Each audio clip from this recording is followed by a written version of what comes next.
大家好，欢迎来到我的频道，我是健身。今天是2025年5月9号星期五，有买了这一组负载的测试仪。那我今天想要来大致分享这一台的操作模式。它是主机一台，可以额外扩充负载，一个负载是150瓦，4个就是600瓦。如果你也扩充到600瓦，跳帽的设置可以依照上列图示进行设置。询问过客服后，最高就是只能扩充到600瓦。它有各种测试的模式，比如说电流测试、电压测试、功率测试，然后还有一些自动检测的模式。那我这边大致上讲解一下，它的出厂设置是25安培150瓦。那我现在扩充到4组，所以我们要进去更改它的原厂设置。那原厂设置我们可以直接按电源开关这边长按，它就可以进入了。它有中文跟英文的模式。接下来我们按目录键，它可以选择各种操作的界面，其他的我们都可以用预设的状态下去做设定就可以了。这边有一个过流门线，我们这边可以给它调成40安。过功率的门线我们把它调到600瓦，然后退出就可以了。因为它的文字比较小，比较不方便看，那我们可以把电源关掉，然后要打开电源之前，我们先按住目录键，打开电源就可以进入这个模式。进入以后你不要直接放开，放开它经过几秒就会做设定，所以我们重来一次，按住目录键打开，那你就不要放，然后跳到600瓦 40A 这一个选项放开就可以了。它最高就是到40安培。那这样子我们的功率设定就完成了。要选择各种测试模式的时候，我们直接按目录键，然后按加号下去选。它的各种模式我会用图示的方式表示出来。这是各种功能的文字说明，可以测试7种不一样的功能。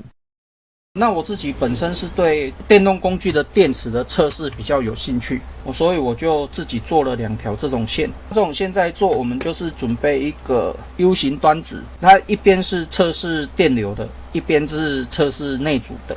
所以我们直接准备一个这样子的接头，把它接上去，然后直接装上去。那你也可以额外购买一些相关的配件，像是这种电池盒，或者是这一种驱动板。这一种是在驱动有协议的充电器的协议启动板，因为要测试这些数据所花的时间非常久，所以我在学习的阶段中，我已经有将几个数据都拍照下来了，所以我到时候用拍照的方式做解说。一些自动测试的我们这边就不再演示，那我这边直接测试它的过流能力好了。像这一个我们把它设定到40安培，因为一些高功率的电动工具，像是直流电机的暴力风扇，它的最高限流就是40安培，它最大的功率可以到800瓦，但是我这边只买了600瓦，所以我们先不要设定那么高，那我们先设定30A 就好。那我们直接按启动，30A 已经大于600瓦了，那我们直接把它改成用瓦数下去做测试好了。那我这边设定600瓦，我们直接按启动。它一启动，它整个温度就上来了。初步测试，它供应600瓦的功率是可以的。这一台它可以测容量，也可以测电量，然后还有电阻、功率、电流、电压，它都可以测试。电池它本身就具有保护板的作用，尤其是大厂牌的电池比较不用担心。接下来我们可以设定它的放电时间，那我们先设定1分钟就好。那我们启动，接下来让它做测试。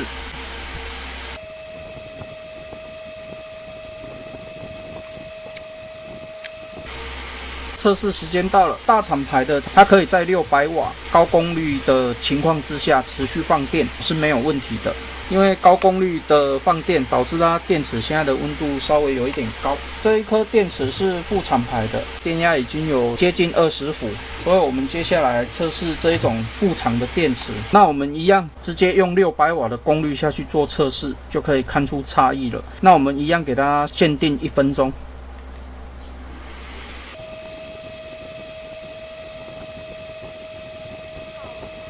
它不到1分钟，保护板就已经启动保护了。现在时间才到，所以这一种电池它没有办法长时间的高功率的输出。接下来我们直接把它拆开好了。它这一种就是小板的保护板，所以它没有办法长时间的高功率的输出。这一个也是一样，它的温控都是悬空的，所以有接跟没有接是一样的。为了安全，我们还是给它放到电池里面好了。所以我会建议各位，电池还是要买大厂牌的。会自己换电池的，你在购买一些保护板的话，尽量还是挑选一些比较大版的保护板，它的功能设计可能会比较好一点。当然，我个人还是建议要选大厂牌的电池下去做购买。这一颗电池我们就可以确定它没有办法长时间的高功率的输出。当然，用在一般的起子机还是可以的啦，只是它的电池保护可能比较没有那么好。接下来我们用这一个板木田的电池看看，也可以先看一下它的板子。那这一种副厂电池，它就是属于比较大板的，所以我们来测试一下，看它的板子保护能力好不好。它这一颗电池目前有 19.37 伏，那我们直接进行600瓦的功率测试。那一样设定1分钟。这一颗电池也不行了，它的电压瞬间就降到 9.26 伏了，也有可能不是板子的问题，因为这一颗电池已经使用非常久的时间了，所以有可能是它电池的关系。这一个有机会我再找时间换大厂牌的电池上去，看看它的保护板效能好不好。那这一颗在测试的过程当中，它的电压是很稳定的，在19伏左右，所以它不是电池的问题，它是保护板的问题。这一颗太可惜了，它的电池的效能已经不好了，所以比较没有办法做一个完整的测试。这边也放上这台商品的所有相关资讯，这边有高达7种的测试模式，也可以测试各种设备。还可以测试各种线材，还可以测试充电器以及行动电源，也可以测试小容量的电池，还有精密度的检测。这是主机的各项规格。接下来我们先进行 BRT 的内组测试，先设定小电池的测试，这是测试的结果。接下来改为大电池的测试，接下来测试电线组还有电流值，也就是 CT 模式，这是测试的结果。也可以测试直流电源的性能，也就是 PT 模式。最后这是它的测试结果。当然也可以测试一些充电器的规格，要搭配协议板，也可以测试电源线。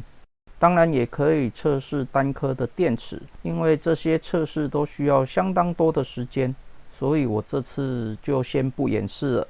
那我这一篇负载测试仪测试分享影片就分享到这边为止。那如果你喜欢我的影片的话，敬请订阅和分享，谢谢。